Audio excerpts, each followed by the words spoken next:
Bora lá então, galera, para nossa segunda aula de ligações químicas. Se você não viu a aula passada, o prof acha super importante você assistir a aula da semana passada primeiro, porque a gente falou da regra do octeto, super importante para essa nossa aula, em que iremos discutir a ligação iônica. Eu te convido, bora aprender química?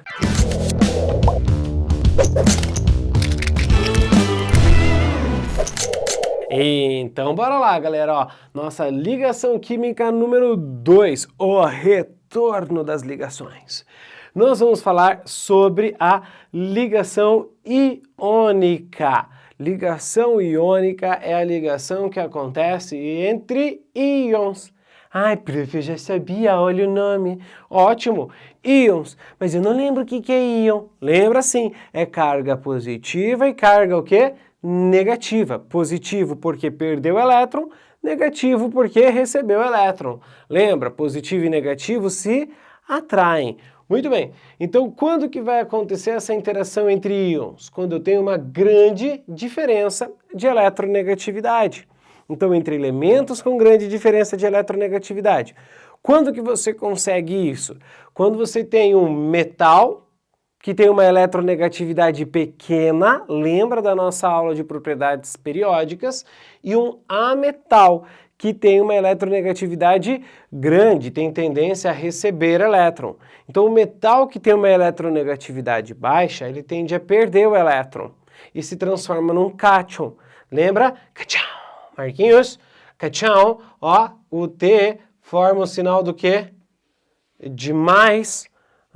Então, carga positiva, cátion, e ânion, carga negativa, vindo do ametal que recebeu o elétron. O que vai acontecer? Você tem uma atração eletrostática. Você tem uma carga positiva e uma carga negativa se atraindo. E isso vai dar pra gente uma forte atração eletrostática.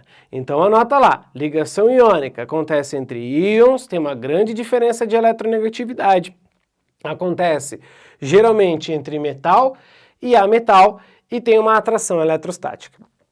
Essa atração eletrostática, galera, é o que vai fazer os nossos compostos de ligação iônica serem sólidos cristalinos. Então pensa, por exemplo, no sal de cozinha.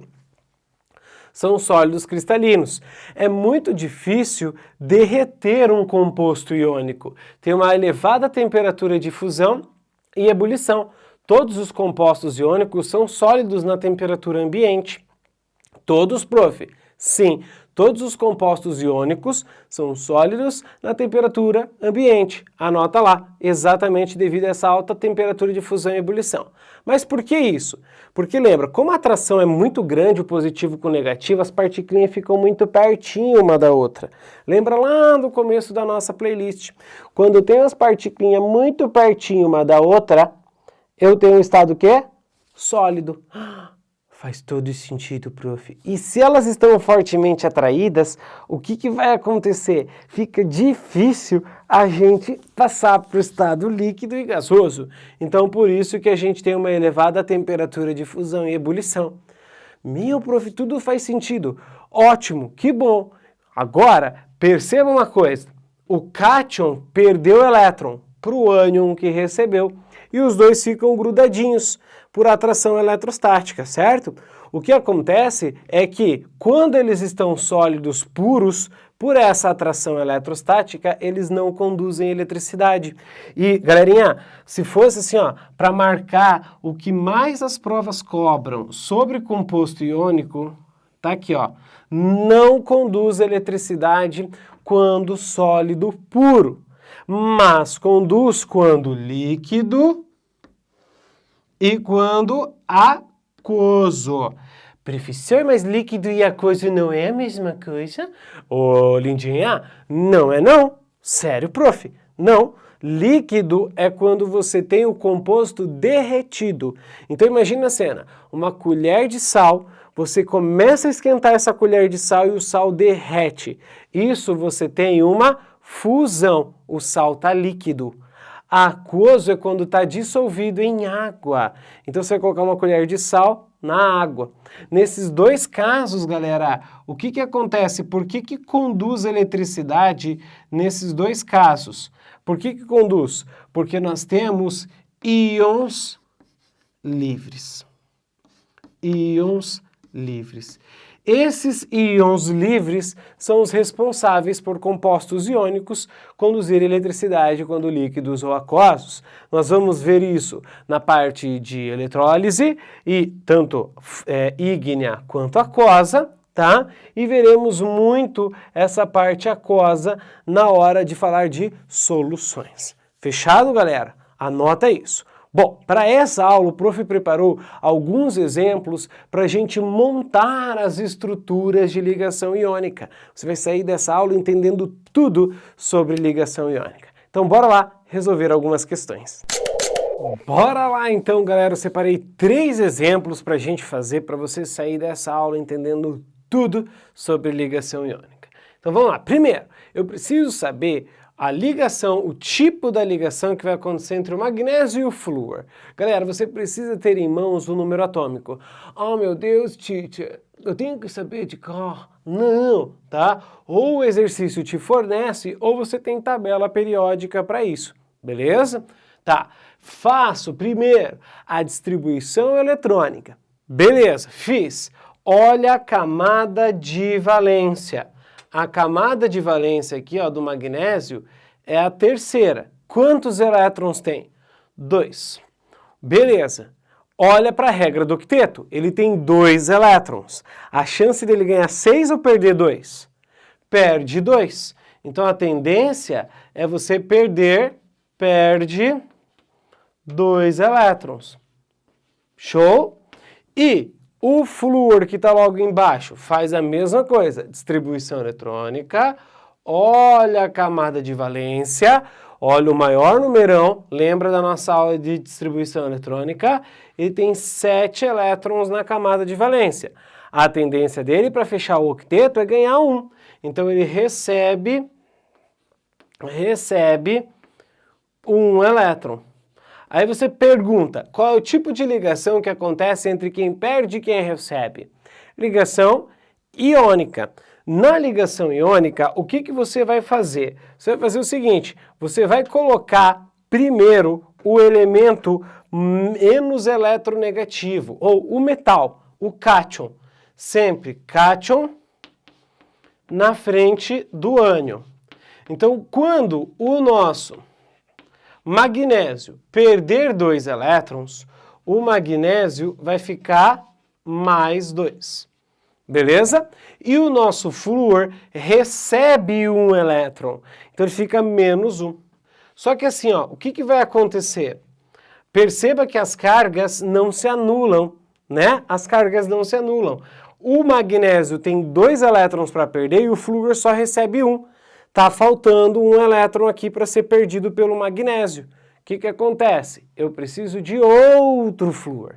Então eu vou precisar de 2 flúors a cada 1 magnésio. Aí você fala, ai, prof, mas isso eu tenho que distribuir, eu tenho que olhar a camada de valência, eu tenho que ver a regra do octeto, eu tenho que botar o cátion na frente do ânion e ainda tenho que discutir quantos de cada um que eu preciso. Essa última é mais simples da gente resolver.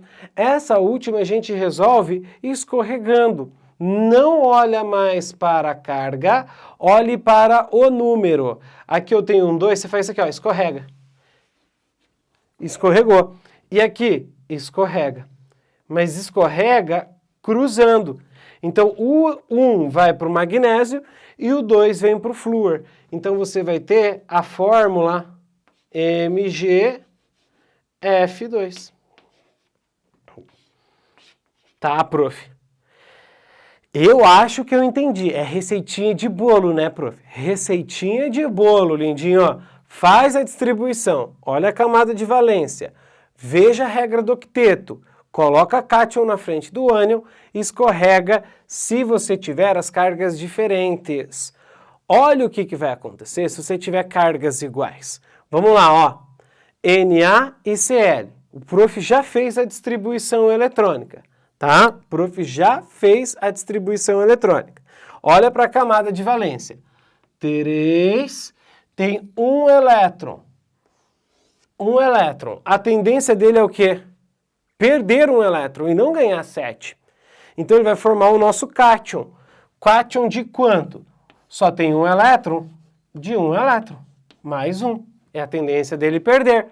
E o Cl? O Cl, olha para a camada, tem 5 elétrons. Tem 7 elétrons, perdão. Tem 7 elétrons, igual o flúor, inclusive. Se tem 7 elétrons, qual que é a tendência dele? A tendência dele é receber um elétron para fechar 8. E ele vai formar o Cl-1. Perceba que agora as cargas têm sinais opostos, mas quantidades iguais. Quando isso acontecer, mais 1 e menos 1, mais 2 e menos 2, mais 3 e menos 3. Quando isso acontecer, lindinho, ó, não precisa escorregar. As cargas se anulam. Ah, não sei não, prof. Você deixa eu fazer o de baixo sozinho? Tá aqui o NaCl, nosso sal de cozinha, o cloreto de sódio. Prof, posso fazer sozinho esse terceiro exemplo? Então faz o seguinte, pausa essa aula, tenta resolver esse terceiro exemplo, e aí você dá dispause, o que você achou? Você dá play, né? E você vê o prof resolvendo. O que você acha? Pausa aí e resolve. Prof, passou tudo. Brincadeira. Vamos lá resolver agora, ó. Vai lá. Fez a distribuição eletrônica do oxigênio e do cálcio. Beleza, prof. Olha para a camada de valência. A camada de valência do oxigênio está aqui, ó. Quantos elétrons ele tem? 2 com 4, 6. É mais fácil ele perder esses 6 ou é mais fácil ele ganhar 2 e ficar com 8? É mais fácil ele ganhar 2. Então, nós vamos ter o oxigênio menos 2. E o cálcio? O cálcio, a camada é a 4. Terminou em S2 igual o magnésio, perceba? Ó, estão na mesma família. Tem 2 elétrons na camada de valência. O magnésio perde 2, o cálcio, como está na mesma família, perde 2. E se o cálcio perde 2, a tendência dele é perder 2, ele vai virar o cálcio mais 2. Veja, as cargas ficaram iguais, não precisa escorregar. O que você vai fazer? Só se anula. CaO. Nossa, prof, entendi. Mesmo? Deixa o teu feedback, o teu comentário, que o prof quer saber se você entendeu mesmo como que faz essa brincadeira. Beleza, galera? A gente se encontra na próxima aula, que o prof vai falar da ligação agora covalente. Até, galera! Valeu! Tchau, tchau!